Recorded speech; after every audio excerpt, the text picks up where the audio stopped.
pienso, luego florezco. La inteligencia de las plantas ha pasado de ser una fantasía extravagante a convertirse en una revolución científica que tal vez nos obligue a replantear nuestra ética. Las plantas tienen inteligencia.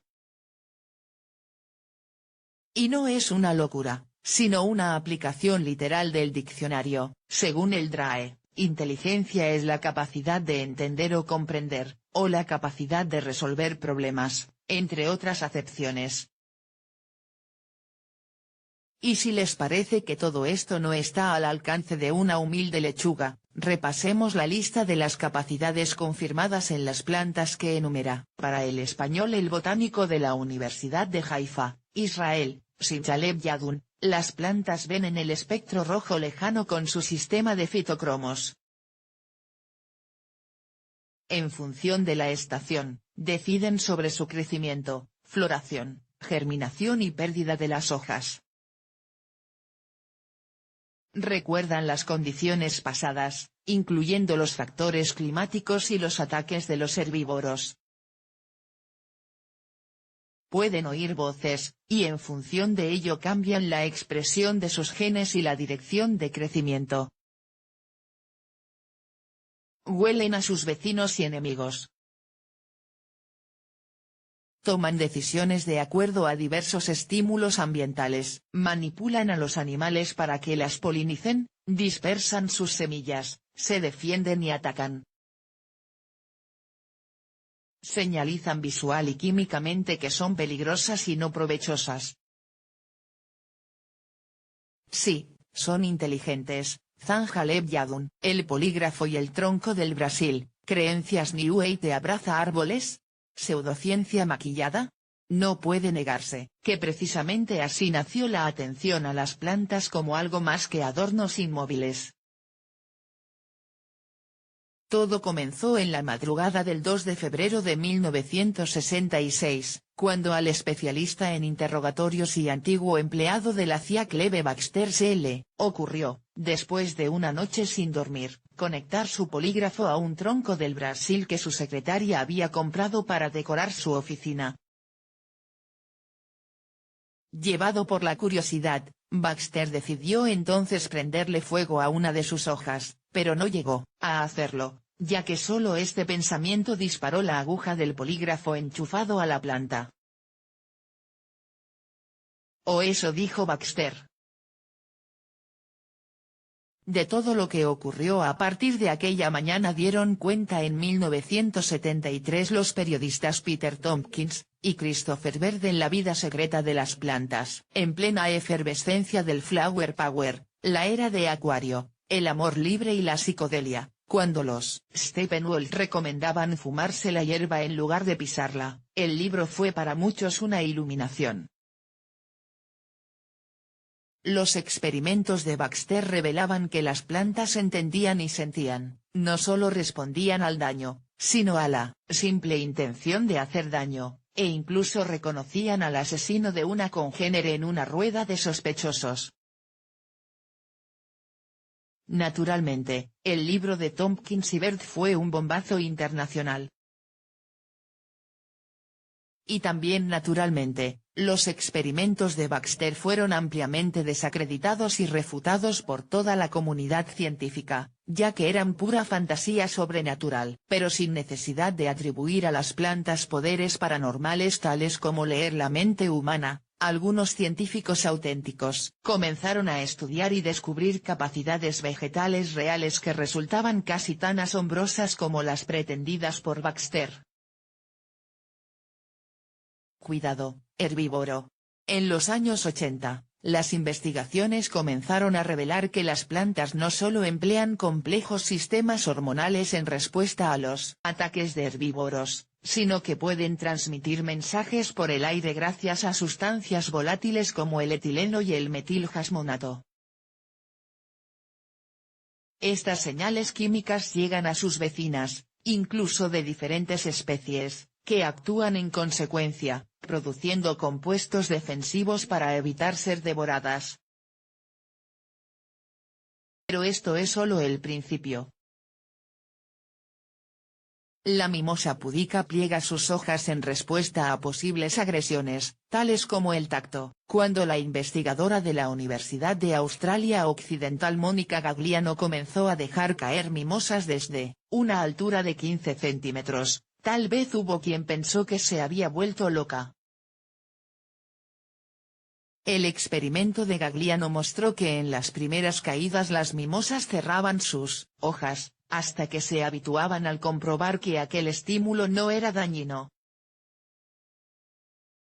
Las plantas aprendían, pero lo realmente increíble llegó después, un mes más tarde, y a pesar de haber pasado todo ese tiempo en un ambiente estable y sin sustos, las plantas entrenadas seguían sin responder a la caída, aún recordaban. Y sin embargo, sí reaccionaban ante un estímulo nuevo, como el tacto. Sorprendentes son también los experimentos de Heidi Appel, de la Universidad de Missouri, Estados Unidos. Appel estudia la planta Arabidopsis, que fabrica ciertos compuestos químicos defensivos cuando sufre el ataque de una oruga. La científica grabó los sonidos que produce el insecto al masticar las hojas, y luego los reprodujo mediante vibraciones en otras plantas no atacadas. El resultado fue que este estímulo, pero no otros como el viento o el canto de otro insecto, provocaban en las plantas la secreción de las sustancias de defensa, lo que las preparaba contra un posible ataque. Las plantas también pueden oír, aunque no tengan oídos, resume Appel a este diario. La investigadora estima que esta maniobra preventiva reducía la infestación de las plantas entre un 15 y un 20%. Podríamos seguir, las plantas ven, oyen, gustan, huelen y tocan. Las capacidades sensoriales de las plantas son tan complejas como las nuestras, pero sabemos mucho menos de ellas, apunta Appel. Las plantas reconocen a sus parientes y a los de su especie. Alimentan a sus descendientes. Y como señalaba Lev Yadun, manipulan a los animales para sus propios intereses, producen cafeína como droga, para enganchar a las abejas a su néctar y obligarlas a que regresen para polinizarlas. Cuando son atacadas, llaman a sus guardaespaldas, segregan sustancias que atraen a los depredadores para que devoren a los insectos herbívoros. E incluso se encargan ellas mismas de matar bichos con los que ofrecen un apetitoso cebo a sus protectores. Pensar sin neuronas con todo, las plantas no tienen neuronas.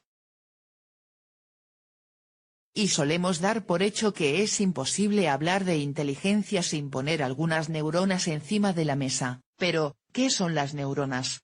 ¿Células sensoras? Las plantas las tienen. ¿Células sensibles? Las plantas pueden ser anestesiadas, igual que los animales. ¿Células capaces de transmitir impulsos eléctricos? Las plantas también tienen potenciales de acción, e incluso pueden formar circuitos electrónicos orgánicos. Células que responden a unos compuestos químicos llamados neurotransmisores, como la dopamina o la serotonina. La investigadora del Instituto de Biofísica Celular de la Academia Rusa de Ciencias Victoria Roshchina lleva décadas estudiando las funciones de los neurotransmisores en las plantas. O mejor dicho, precisa Roshchina a este diario, de los compuestos antes conocidos como neurotransmisores, ya que no es necesario disponer de neuronas para producirlos o utilizarlos. Acetilcolina, serotonina, dopamina o adrenalina, entre otras, también están presentes en las plantas, que las emplean para regular su crecimiento, para su defensa o como señales de irritación similares a las de los animales. ¿Una forma vegetal de manifestar dolor? Podríamos decir que toda célula viva es consciente de sí misma, porque vive, reacciona, responde, se adapta. No soy partidaria de usar términos neurobiológicos, dice Roshchina. los términos inteligencia y consciencia son imágenes humanas. Pero añade, en cualquier caso, podríamos decir que toda célula viva es consciente de sí misma, porque vive, reacciona, responde, se adapta. Y aunque la investigadora se muestre reacia a hablar de neurobiología vegetal, esta denominación está calando en la literatura científica. A muchos aún les rechina hablar de inteligencia vegetal. Sin embargo, son cada vez menos los que rechazan la existencia de un comportamiento inteligente en las plantas, a la luz de toda la investigación acumulada. Otra verdad incómoda entre quienes sí defienden el uso de estos términos sin ambajes se cuenta el filósofo Paco Calvo, miembro del Comité Científico Asesor del Laboratorio Internacional de Neurobiología de Plantas y director del Minimal Intelligence Lab de la Universidad de Murcia, con el apoyo de la Fundación Seneca, la Agencia de Ciencia y Tecnología de la región de Murcia. El filósofo publica estos días un extenso artículo en la revista Síntese, un manifiesto, que sirve como punta de lanza a la filosofía de la neurobiología vegetal. Sí, se puede hablar de inteligencia, no me cabe la menor duda, sentencia Calvo a El Español. Durante décadas, los científicos han preferido mirar para otro lado cuando se trataba de aspectos de la vida vegetal como la electrofisiología o la acción de los neurotransmisores, por un punto de vista cerebrocéntrico de la inteligencia, y por un pudor científico a la hora de reconocer similitudes entre plantas y animales que suponen una revolución del paradigma actual. Creo que nos hacernos un flaco favor enterrando o barriendo debajo de la alfombra lo que nos incomoda, valora Calvo. Plantas y animales somos distintos, pero no tanto, necesitamos un baño de humildad y las plantas nos lo pueden dar. Para Calvo, las plantas son inteligentes, pero no porque hagan lo que creemos que hacen, los animales, sino porque tenemos que repensar en qué consiste realmente la cognición animal. La clave de esto último la expone Michael Marder, filósofo de la Fundación Vasca para la Ciencia, Ikerbasque, en la Universidad del País Vasco en Vitoria, y otra de las figuras prominentes en esta nueva disciplina. Debemos empezar a considerar la inteligencia humana como un ejemplo, o una subespecie, de un concepto más general de inteligencia, junto al de las plantas, animales e incluso organismos unicelulares, comenta a este diario. En concreto, prosigue Marder, la inteligencia vegetal tiene sus propias características, es modular, está descentralizada y dirigida al exterior. Pero lo importante, dice, no es la estructura, sino la función a la que sirve. Aunque las plantas carezcan de cerebro, esto no implica que sean incapaces de realizar las operaciones que tendemos a asociar con el pensamiento. Es una locura que neguemos la inteligencia de las plantas solo porque aún ignoramos cuáles son las estructuras en las que reside, concluye Marder. ¿La ensalada es un asesinato? Claro que todo esto nos puede llevar a un terreno pantanoso. La Constitución de Suiza, votada en 1999, hace referencia en su artículo 120 a la dignidad de los seres vivos, incluyendo las plantas. ¿Dignidad vegetal? Para desarrollar este artículo, en 2008 el Comité Federal de Ética en Biotecnología No Humana produjo un documento, PDF, titulado La dignidad de los seres vivos con referencia a las plantas, consideración moral de las plantas por su propio bien, en el que se decía que es moralmente inaceptable causar un daño arbitrario a las plantas, por ejemplo, la decapitación de flores silvestres al borde de la carretera sin una justificación racional. Como respuesta, Lev Yadun publicó un artículo en el que calificaba este juicio moral como un camino hacia el absurdo. La ensalada es un asesinato, bromea Lev Yadum para ilustrar cómo en su opinión algunas cuestiones éticas y legales se están exagerando.